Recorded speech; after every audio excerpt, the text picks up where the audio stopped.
آپ دیکھ رہے ہیں عثمان اللہ آفیشل اسٹیج ان اسلامک مسائل ویڈیو۔ السلام علیکم ورحمۃ اللہ وبرکاتہ۔ آج کا جو ویڈیو لے کر آیا ہوں اس کا عنوان ہے کہ طریقت اور شریعت میں کوئی فرق نہیں ہے۔ بیان محترم شیخ الاسلام مفتی تقی عثمانی صاحب کی ہے۔ تو ویڈیو کی طرف چلتے ہیں، ویڈیو ضرور دیکھو۔ سمجھتے ہیں اور حضرت شیخ الہند کو بھی بلاؤں، حضرت شیخ الہند کا بیان کرواؤں۔ تو شیخ الہند کے بیان میں عموماً منطق فلسفے کی بھی بات، علم کلام کی بات بھی ہوتی تھی، تو ان کو پتہ لگا کہ علماء دیوبند کیا ہوتے ہیں۔ تو حضرت آ گئے اور بیان شروع ہو گیا۔ جب بیان شروع ہوا تو حضرت شیخ الہند نے اپنا معمول کے مطابق، اپنے عادت کے مطابق دینی اصلاحی بیان شروع کیا۔ اتفاق سے بیچ میں کچھ بحثیں عقلی نوعیت کی بھی آ گئیں۔ اس وقت تک وہ حضرات نہیں آئے تھے کہ جن کو سنوانا مقصود تھا۔ تو حضرت پہلو بدل رہے تھے کہ کسی طرح وہ آ جائے حضرت، یہاں تک کہ وہ آ گئے۔ جب آ گئے حضرت شیخ الہند کو پہچانتے بھی تھے اور بات ہونے لگی تھی عقلی نوعیت کی۔ تو ابھی کچھ کلمات کہے ہی تھے کہ حضرت نے فوراً آخر دعوانا الحمدللہ رب العالمین کہہ کر بیٹھ گئے۔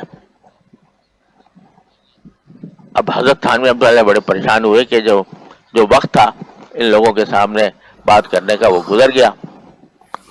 تو حضرت نے فرماتے ہیں، میں نے عرض کیا کہ حضرت اب تو وقت آیا تھا بات کرنے کا۔ تو آپ نے فرمایا کہ ہاں، یہی خیال میرے دل میں بھی آ گیا تھا، یہی خیال میرے دل میں بھی آ گیا تھا کہ اب موقع ہے کہ اپنے علم کا اظہار کیا جائے ان لوگوں کے سامنے۔ تو پھر اب وہ بیان کرنا فضول ہوتا، کیونکہ پھر وہ خالص ریاکاری ہوتی، اس لیے میں نے بیان ختم کر دیا۔ کیونکہ پہلے جو کچھ تھا وہ اللہ کے لیے ہو رہا تھا، اب اس مخلوق کے لیے ہوتا، لہذا میں نے بند کر دیا۔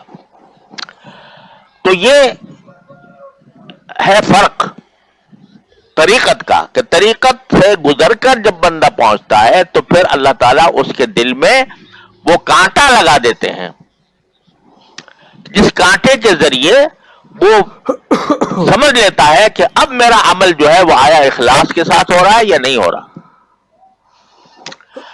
تو یہ چیز جو ہے یہ کہاں سے آتی ہے؟ یہ اہل طریقت سے آتی ہے۔ اب انہوں نے بھی کچھ رگڑے کھائے تھے اپنے کسی شیخ کے ساتھ رہ کر، اور تربیت لی تھی، تزکیہ کروایا تھا، تو یہ ذہن میں یہ بات وقت پر آ گئی۔ اگر مجھ جیسا کوئی ہوتا تو وہ کہتا جی یہ تو بہترین موقع ہے اپنے علم کے اظہار کرنے کا اور اپنے علوم کا مظاہرہ کرنے کا۔ ان کے سامنے یہ کیا حقیقت رکھتے ہیں، یہ جو بیٹھے ہیں سامنے، یہ ہمارے مقابلے میں کیا کریں گے؟ تو جہاں یہ بات آ جائے تو وہ اخلاص کے خلاف ہے۔ یہ اخلاص پیدا ہوتا ہے طریقت سے۔ طریقت کا مطلب یہ ہے کہ کسی اللہ والے کے ساتھ کچھ وقت گزار کر اللہ تعالیٰ دل میں یہ احساس پیدا فرماتے ہیں۔ تو یہ بات ظاہری عبادات کا جو ظاہر ہے وہ فقہ بتاتا ہے، اور اس کی جو روح ہے، اور وہ بھی کہیں شریعت کے سے الگ تو نہیں ہے۔ قرآن نے جگہ جگہ کہا مخلصین لہ الدین۔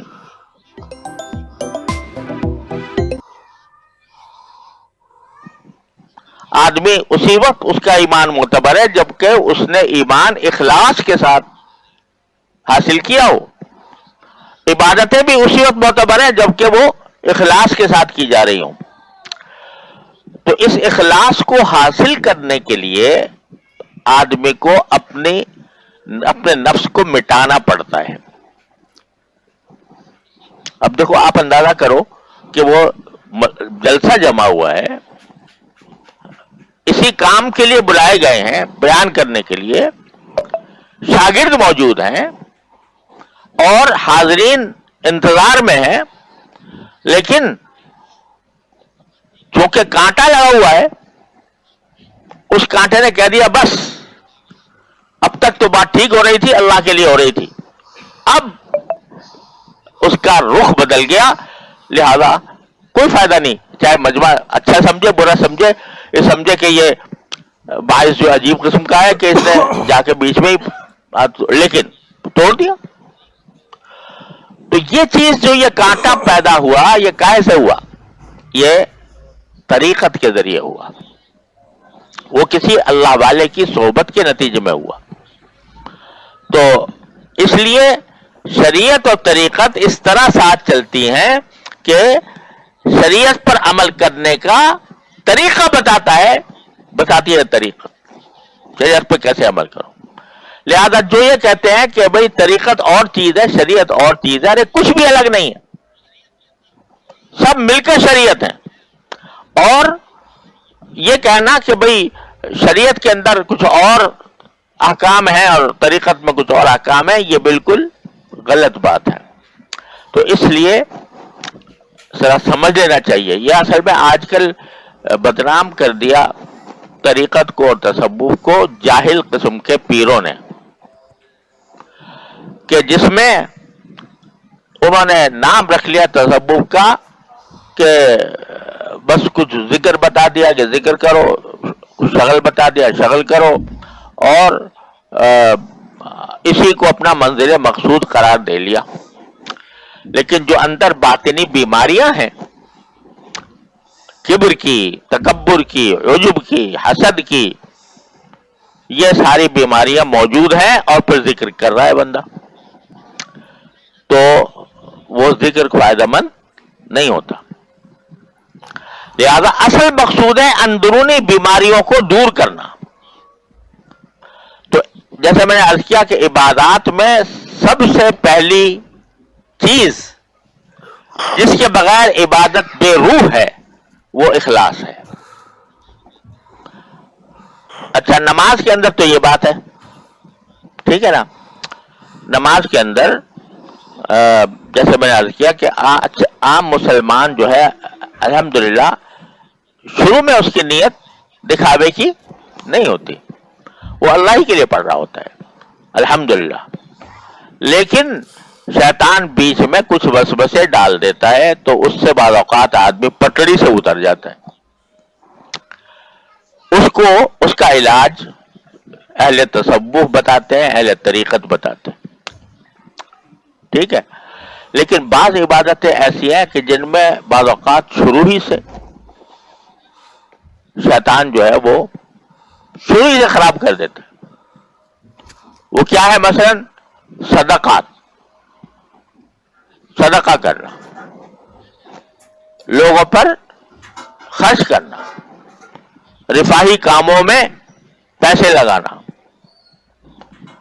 اب یہاں ایسے ماحول پیدا ہو جاتے ہیں کہ جس میں آدمی کا دل نہیں چاہ رہا ہوتا، لیکن وہ صرف شرما شرمی لوگوں کے طعنوں سے بچنے کے لیے یا لوگوں کو اپنی سخاوت کا مظاہرہ کرنے کے لیے پیسے دیتا ہے۔ دیکھو، یہ جو دعوتیں ہوتی ہیں، تقریبات ہوتی ہیں شادی بیاہ کی یا کوئی اور تقریب ہوتی ہے، تو اب اس میں یہ ایک رواج پڑا ہوا ہے کہ بھئی کوئی ہدیہ لے کے جائیں گے ضرور،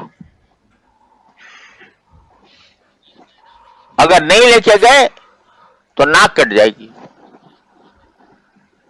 ہدیہ دینا بہت ہی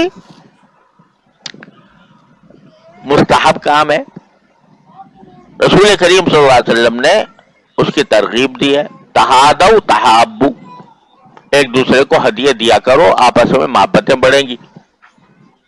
خود رسول کریم صلی اللہ علیہ وسلم کی سنت ہے، اور بقول حضرت حاجی امداد اللہ صاحب مہاجر مکی رحمۃ اللہ علیہ کے، ہدیے کی جو آمدنی ہے وہ ساری آمدنیوں میں سب سے زیادہ برکت والی ہے۔